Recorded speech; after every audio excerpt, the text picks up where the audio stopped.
Alrighty, welcome back, everyone. We just talked about the transfer portal, gave an update on where everything is going in that spring transfer portal. Likely the last one that we'll do there, just to start moving on to some football. I feel like we've been talking about the portal a little bit too much, honestly. But let's start to break down some big time players in the college football 25 game. I think all of us are looking forward to that game, but specifically playing with some individual players. Maybe they're your favorite player on your favorite team, but maybe there's just a guy across the country that you think is absolutely electric that you're excited to play with. Well, I have my own list, and it's a little bit interesting. There's definitely some players on here that maybe you didn't expect to be on here, or maybe you're a little bit more off the beaten path, but it starts with Aiden Childs for me. I cannot be more excited to play with this kid. If there's an Aiden Childs fan club anywhere on Twitter or Instagram, or they can meet in person, I don't care. Just let me know where they're at, and I will absolutely be joining because this kid has juice. I absolutely loved watching him at Oregon State a year ago.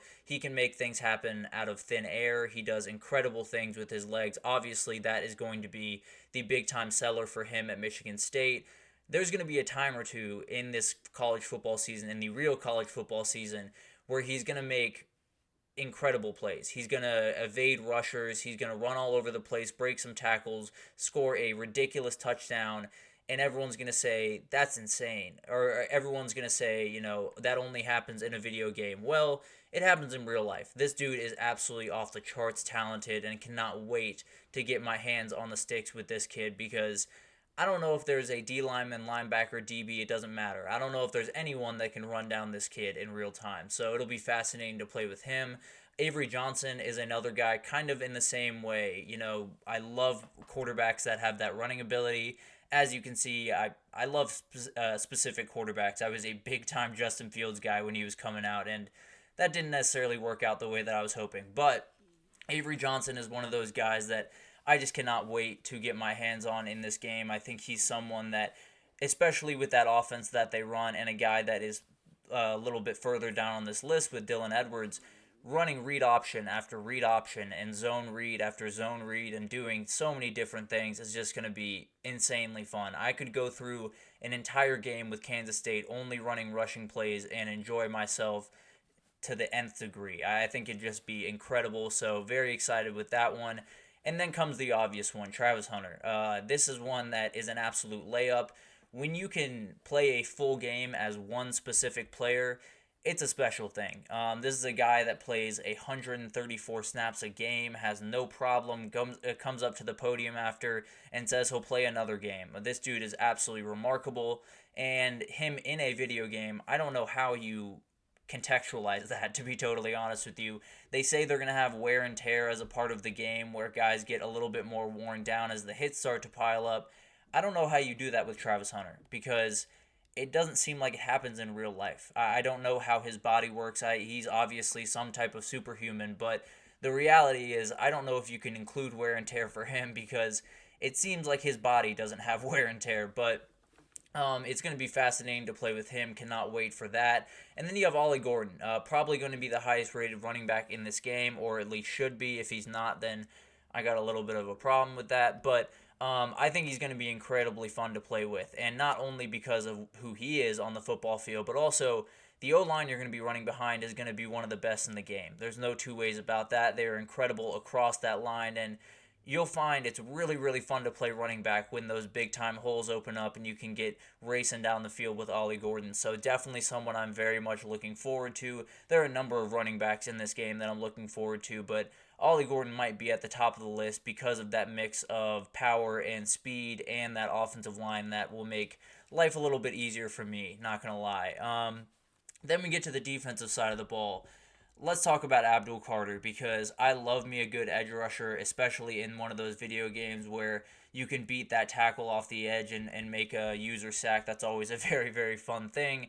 I think this dude is more than an edge rusher, though. I'm going to use him, obviously, to sack the quarterback, but the reality is when I have a guy that can drop back in coverage, that can cover sideline to sideline, that can just play outright middle linebacker if you need him to, you got to love that kid. So he's someone that if I'm playing as Penn State and I'm on the defensive side of the ball, no one else is being controlled by me. There's no question about that. I am Abdul Carter down after down after down, and wear and tear can, I'll figure that out on the back end. That's just the reality. I think this guy is going to be incredible on the virtual field, but also the literal field this upcoming year. I think he could put up just ridiculous numbers, and we'd be looking at him wondering why he was not the going favorite as the top defender off the board in this upcoming draft. But that will come as, time goes on. But let's get to the back half of this list, and another Kansas State guy on this list is Dylan Edwards.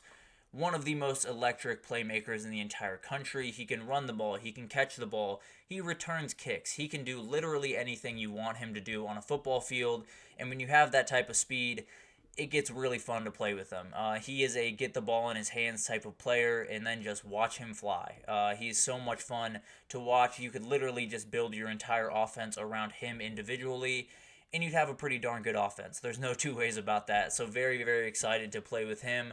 Kansas State, as you can see, is going to be a team I get my hands on quite a bit in this game. And then you have Silas Bolden, maybe one that you were not expecting to be on this list, but when we talk about kids that are just get the ball in his hands and watch him fly, he might be the very top of the list. This kid can do things with the ball in his hands that are just out of this world. And every now and then throughout the season, and you'll hear someone say that Steve Sarkisian's got a couple of tricks up his sleeve. Well, this is the trick up his sleeve. It's just get the ball out to Silas Bolden and watch him fly. So very excited to use him, not only because of what he brings, but also that playbook with him at the central of it is going to be a thing of beauty. And then we get back to the defensive side of the ball. Harold Perkins is going to be so much fun to play with. The same way Abdul Carter is going to be the only player I control for Penn State, Harold Perkins is going to be the only player I control for LSU on the defensive side of the ball. And part of that is because there's not a lot of us other guys that I'd like to control, but also Harold Perkins is just remarkable. He can do anything on the football field that you need him to do. His ceiling, in my eyes, is as high as anyone in the country, barring position. And I think with him in this video game, I think the speed number is going to be off the charts, especially when you talk about a linebacker. He's going to be able to make every single play you want him to make, so I would not be shocked if Harold Perkins ended up being a guy that people really sunk their teeth into and maybe set up an entire road to glory around a linebacker named Harold Perkins, because it would be really, really fun. I think he's someone that you don't necessarily love playing defense in these games. I fully understand that, but he's going to make it more fun than anything else. And then you had Luther Burden, a wide receiver from Missouri. This one's clear. When you have a top wide receiver in the country, he's always going to be fun to play with. When you're a quarterback and you're throwing up balls, and you always want to throw that deep ball, right? You always want to throw the fades. You always want to throw the 50-50 toss-up type plays. Luther Burden's going to catch like 90 of them. He's more of a 90-10 guy than a 50-50 guy, as we've all talked about. So he's going to be incredible to watch. I think I'll throw fade after fade to this kid and just watch him make play after play. So I cannot wait to play with Missouri, play with this kid, and just watch him do crazy stuff on the video game, knowing that he does that crazy stuff on the football field as well. And then finally, Jalen Milroe. This is another one that feels a little bit of a layup. I'd be very surprised if he was anywhere under a 94, 95 in this upcoming game, because this kid is special. I know there are a lot of people that like to poke holes in his game and say, he's not an NFL quarterback. Well, he's not yet. He has every ability to make those strides this upcoming year, and obviously his legs are what make him special. There's no two ways about that, and I'm going to enjoy that very thoroughly when playing this game. But I got to be honest, the thing I'm most excited about is just unload a ball with this kid. His arm strength is going to be one of the best in the entire game, and he throws a deep ball as good as anyone in the entire country. So maybe the first play of the game when I'm playing with Alabama is just going to be letting one rip to Kendrick Law down the middle of the field. So I cannot wait to play with Jalen Milroe. I think he's one of those guys that not only gives you the fun of a read option type offense, but also every now and then you can just take the top off and throw it all the way down the field, and it'll be a really, really fun time. There's no two ways about that. For honorable mentions, everyone else. Literally everyone else. I don't care the player, the team, the name. It doesn't matter. This game is going to be incredible. I'm going to try to play as every single team in this game at some point while I have it, but I just cannot wait. I genuinely cannot wait for this game. We're a little bit less than 2 months away at this point, and you can almost taste it, right? But we'll do more content around this game. We'll talk about, what the highest rated players might be, who the highest rated teams might be, who I'm going to pick for my dynasty, where I'm kind of battling between Buffalo, UNLV, some other small teams that are bouncing around, and my Texas State is another one. So if you guys want to help me out with that, leave your suggestions in the comments. But that'll do it for this edition of the GSMC College Football Podcast, brought to you by the GSMC Sports Network. Your support means a lot to us, so please remember to subscribe to the show, leave a positive review. It does make a huge difference for us. Also, follow us on Facebook, Twitter, TikTok, Instagram, all of the social pages for all of the content and updates you could possibly need. We have incredible people doing work from soccer to basketball to baseball to women's sports to wrestling to golf to hockey. I could go on and on. It's incredible what these guys do, and if you need anything in the world of sports, come on over to GSMC and we have you more than covered. But thank you once again for listening, and I will see you guys tomorrow.